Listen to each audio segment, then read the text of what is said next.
Picture a Saturday afternoon on the Guadalupe River.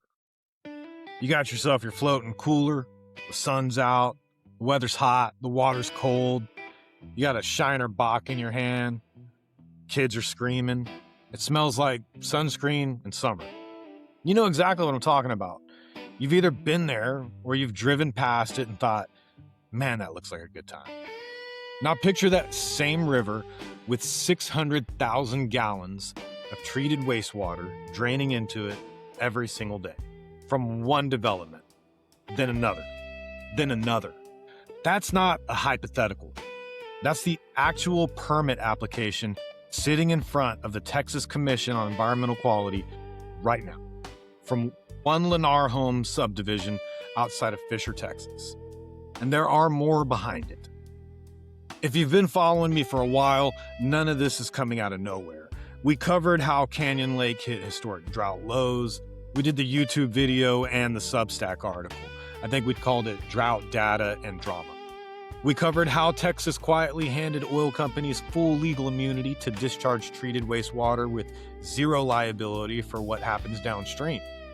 I think I called that one fracking dry. And we covered how private equity, car wash money laundering, and the unchecked commercial water use draining the same aquifers from a completely different direction all connect as a leadership failure story. That's laundered cars and thirsty aquifers. Links to all of those are going to be in the show notes, but today is where all of those threads converge. Because here's what I want you to see. That aquifer that we talked about that's being drained by 1,000 car washes that nobody's regulating, that's the same aquifer that these Lennar sludge ponds are going to infiltrate. The legal immunity framework that lets polluters externalize their risk onto the public, that's the framework Lennar is operating inside. These aren't separate crises. This is one crisis with 3 different faces, all wearing the same mask. Today on Obviously Wrong, what treated wastewater actually is, whether it is actually safe, what happens when no one stops it, and what is being decided right now in Comal County that will shape the region for the next 50 years. Let's start with who we're talking about. Lennar Homes is the second largest home builder in the United States. They're headquartered in Miami, Florida, and they build houses the way Amazon ships packages. Volume, speed, and margin. Right now, they have their eyes on the Texas Hill Country in a serious way.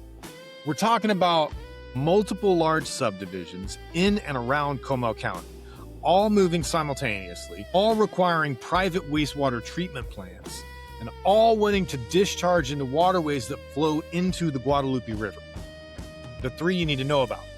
Broken Cedar Ranch. This is the active fight. This is the one with the active permit fight right now. 850 homes on 230 acres near Fisher, Texas. If you want to do the math, that's roughly 4 houses per acre. For context, 4 houses per acre is not a Texas neighborhood. That's a New Jersey suburb dropped into the Texas Hill Country. To make it work, because this area doesn't have regional sewer infrastructure, Lennar needs to build their own private wastewater treatment plant. And that plant, if permitted, would discharge up to 600,000 gallons of treated effluent per day into an unnamed tributary which flows into Potter's Creek, which flows into Canyon Lake. Canyon Lake is not just a pretty lake. It's a drinkable water reservoir. 78,000 people get their water from it. The Guadalupe Blanco River Authority manages it as a public water supply. Now, a public hearing was held on February 10th, 2026 at Canyon Lake High School. Around 500 people showed up on a Tuesday night for a TCEQ wastewater permit hearing. In Hill Country terms, that is a full house. At some point during the meeting, a TCEQ official threatened to call security on the crowd. Comal ISD had contracted 2 off-duty sheriff deputies to work the door. Those deputies ended up radioing for 2 additional on-duty deputies in case backup was needed. Now, nobody was violent.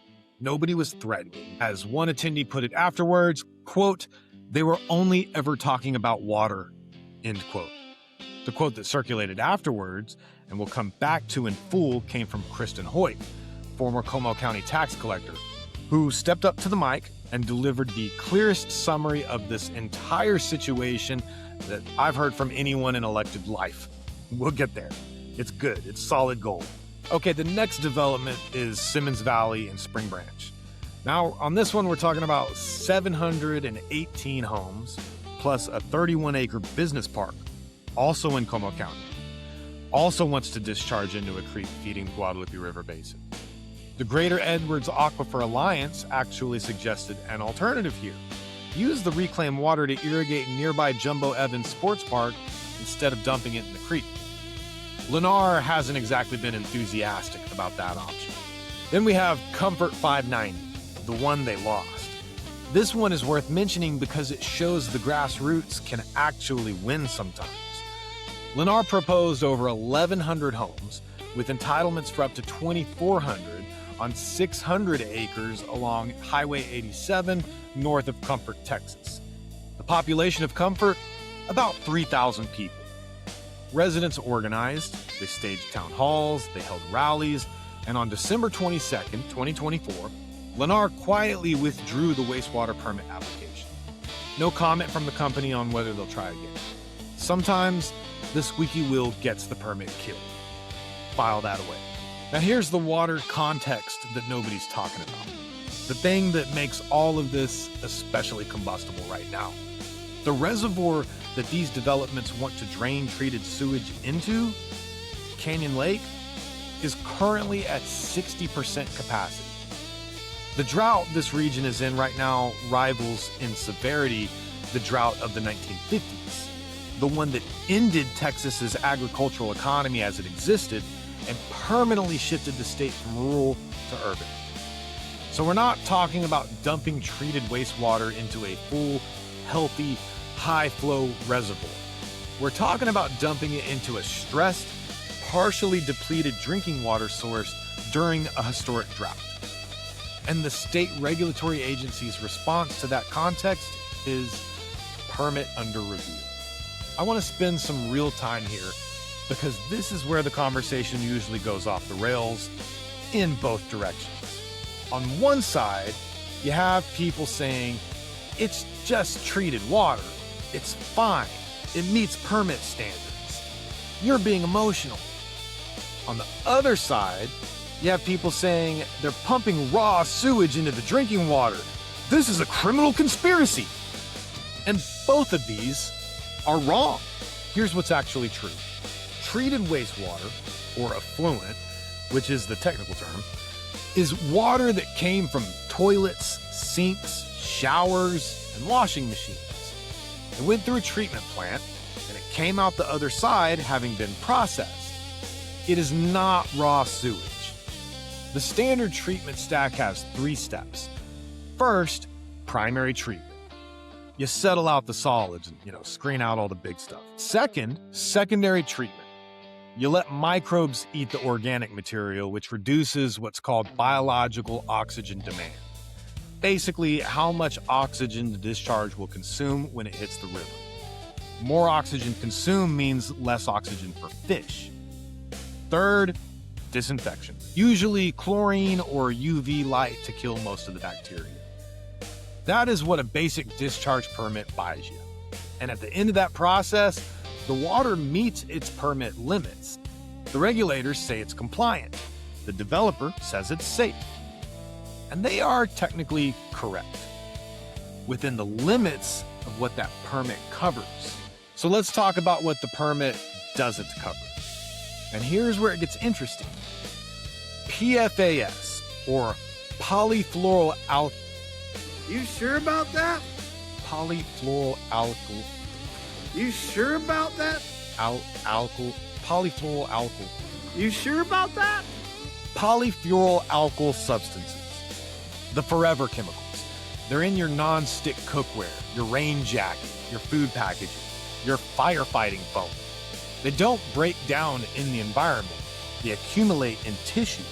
They are associated with cancer, thyroid disruption, immune suppression, and developmental problems in children. standard wastewater treatment does not remove PFAS. Studies show that effluent coming out of wastewater plants contains PFAS at concentrations 6 to 40 times higher than the receiving waterway. The plant meets its permit. The permit just doesn't cover PFAS. Pharmaceuticals, your antidepressants, your blood pressure medication, antibiotics, birth control hormones, all of that goes down the drain, through the plant, and out the other side. There are currently no permit limits for pharmaceuticals in discharge water because the EPA hasn't set them yet. Microplastics.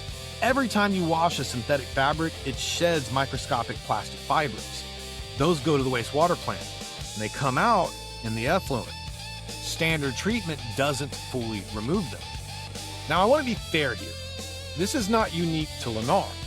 This is a gap in the regulatory framework that exists everywhere. Every municipal treatment plant in the country operates under the same limitations. But there's a meaningful difference between a large regional plant that's been operating for decades in an established urban area and a brand new private package plant discharging into a small creek upstream of a drinking water reservoir in a drought. Let's talk about the karst problem. Here's the Hill Country specific issue that doesn't get enough attention. The geology under Comal County is karst limestone. It's fractured, it's porous, and water moves through it fast. The Edwards Aquifer, the one that provides drinking water for over 1.5 million people in Central Texas, sits in that karst. So does the Trinity Aquifer, which supplies the vast majority of residential water wells in Comal County. The concern from environmental scientists and residents is this: the sludge ponds that are part of these wastewater treatment plants, if they're not perfectly lined and perfectly maintained, don't just sit there. They can infiltrate directly into the Trinity Aquifer. And the Trinity Aquifer doesn't recharge fast. Scientists estimate it takes roughly 3 years for today's rain to filter through to the Trinity. So you contaminate it today, and you find out about it in 3 years. And by then, you've been drinking it for 2.5. Now let me give you some real-world benchmarks. The Tijuana River in San Diego. Since October of 2023, approximately 31 billion gallons of raw sewage, polluted stormwater, and trash have flowed out of the Tijuana River into the Pacific Ocean. San Diego beaches have been closed for extended stretches. The Tijuana River estuary, a protected nature area, has been severely degraded. How did this happen? Well, the wastewater treatment plant serving Tijuana was built in a joint U.S.-Mexico effort in the early 1990s. It was designed for the city as it existed then. Tijuana kept growing, though. Nobody wanted to have the hard conversation about upgrading the infrastructure. So the U.S. agency responsible for operating the treatment plant, a federal agency, let it all fall into what investigators described as almost complete disrepair. 30 years of everybody just agreeing that it's fine led to 31 billion gallons of sewage in the Pacific Ocean. Now, Tijuana didn't set out to poison San Diego's beaches. They just kept building without upgrading the infrastructure, and nobody stopped them until the river literally started smelling like what it was. Next, we have the Cuyahoga River. What now? This is how we got the rules that we have. The Cuyahoga River in Cleveland caught fire in 1952. A river on fire. That's not a metaphor. The river was so saturated with industrial waste that it literally combusted. That embarrassment, and a series like it across the country, led directly to the Clean Water Act of 1972 under Richard Nixon. And the law worked. By the year 2000, the EPA estimated more than 16,000 additional miles of rivers had been made swimmable and nearly 25,000 more miles fishable. The Potomac River, which was essentially biologically dead in the 1960s, became clean enough for bass fishing tournaments and waterfront restaurants. Regulation works when it's enforced. What's happening in Comal County right now is a test of whether that enforcement infrastructure still functions when a well-capitalized developer is on one side of the table and a rural county with no zoning authority is on the other. Now let's talk about Texas's own track record. Texas ranked among the top states in the country for toxic chemical discharges to water by weight in 2020. The Austin Oyster watershed, which is in our general neighborhood, received more cancer-causing toxic discharges than nearly any other watershed in the nation that year. And in 2018, the EPA estimated that nearly 11,000 industrial facilities and municipal wastewater plants across the country were illegally dumping significant pollution. Not permitted, not compliant, just dumping. And most of them were not prosecuted. So when the argument is trust the permit process, I'd like to know which permit process we're trusting, because the water science is one thing. But what's happening here at a systems and leadership level is genuinely instructive and genuinely infuriating in a way that goes beyond Lennar and beyond Comal County. Let's talk about the authority gap. Comal County Commissioner's Court has been saying for years that they don't have the power to stop this kind of development. And they are correct. Texas counties have almost no zoning authority. The state legislature designed the system that way, deliberately, because Texas is philosophically committed to the idea that private property rights and free markets should govern land use, not government planners. And I'm not here to relitigate that philosophy. I kind of like the idea, the concept anyway. But I will point out the consequences of it. When you strip local government of the authority to shape what gets built in their community, you don't actually get a free market. You get a market where the costs are borne by the community and the profits are captured by the developer. That's not a free market. That's subsidy. Lennar doesn't pay for degraded property values downstream. Lennar doesn't pay for increased treatment costs at Canyon Lake's water plant. Lennar doesn't pay for the aquifer contamination that might show up 3 years from now. They sell the houses and they leave. The community pays, the developer profits, and the regulatory agency in the middle calls it compliant. Now, I promised that we would come back to Kristen Hoyt. She is the former Comal County tax collector. She's a conservative Republican, and she's running for county judge. She stepped up to the mic at the TCEQ hearing in front of 500 of her neighbors and said this, and I'm going to read it slowly because it's worth its weight in gold. Quote, "The statewide bureaucratic system is failing in Texas.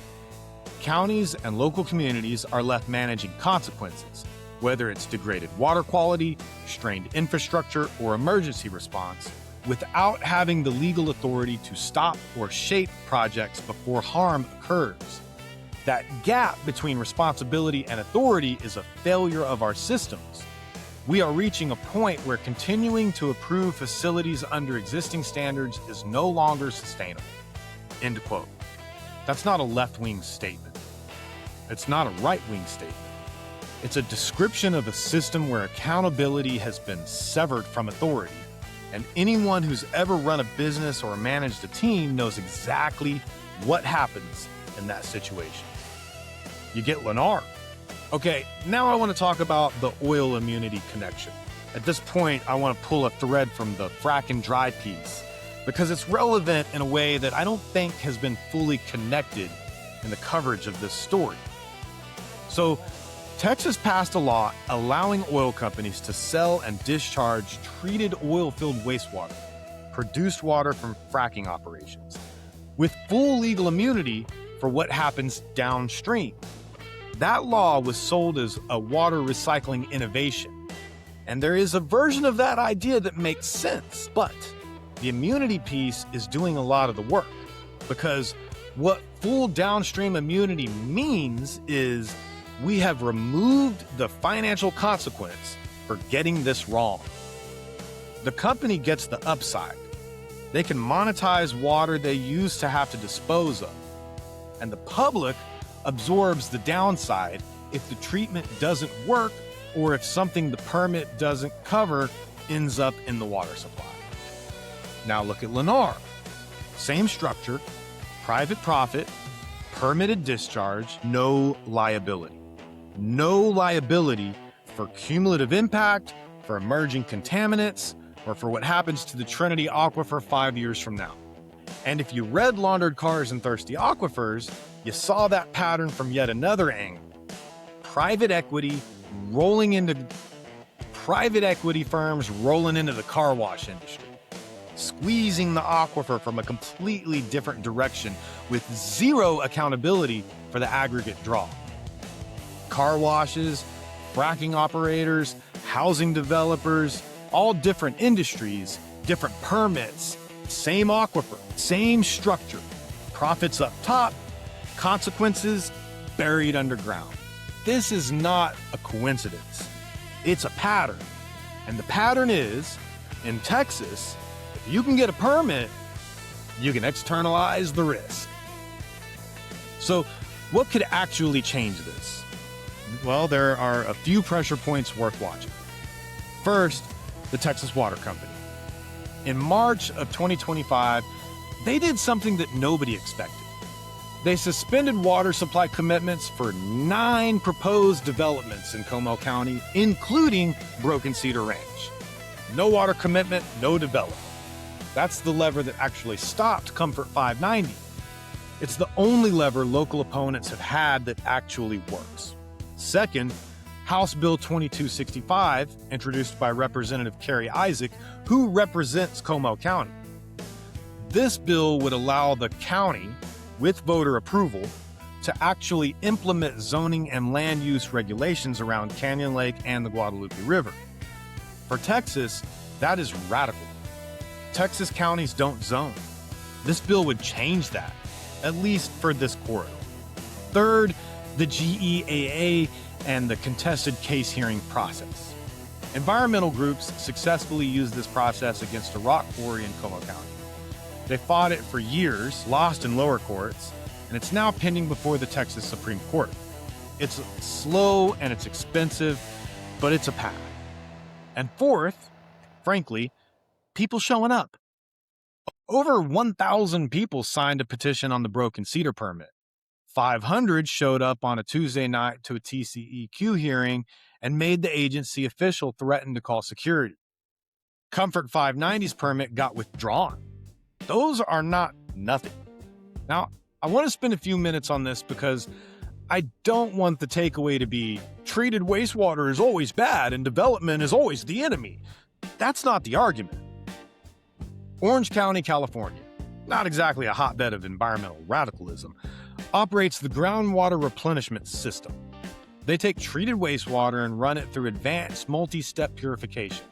Microfiltration, reverse osmosis, ultraviolet disinfection, hydrogen peroxide treatment. They do all of this until it's clean enough to recharge the drinking water aquifer directly.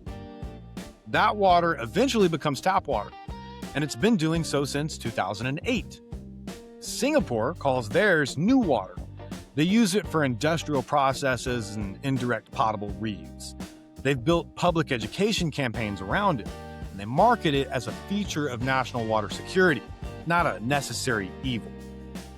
The point is, the technology to do this right exists. Advanced treatment that removes PFAS, pharmaceuticals, and emerging contaminants is real.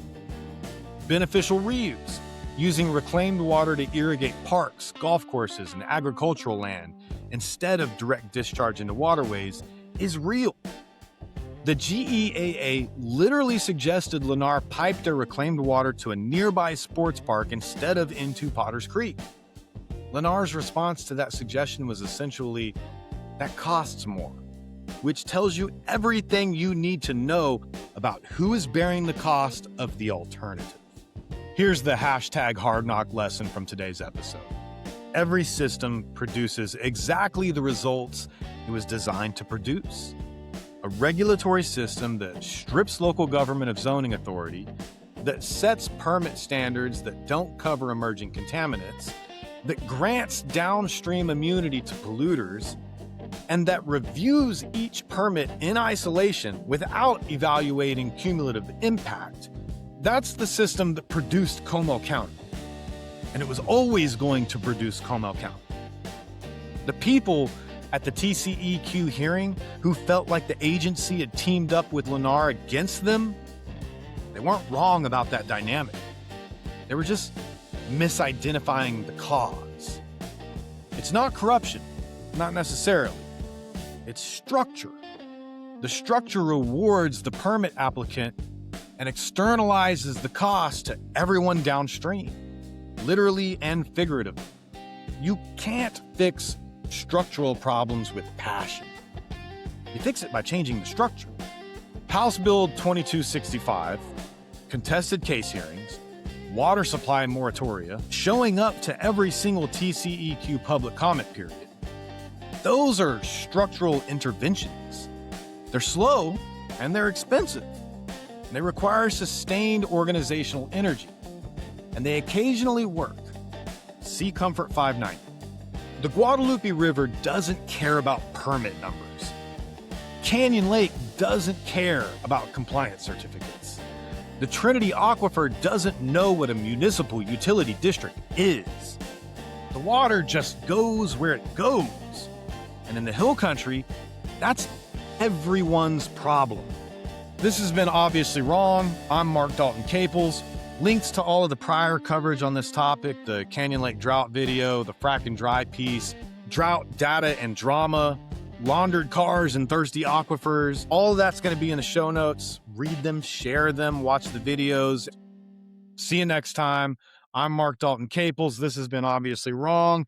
And remember, I'm rooting for you, and there's not a damn thing you can do about it. Look out, man.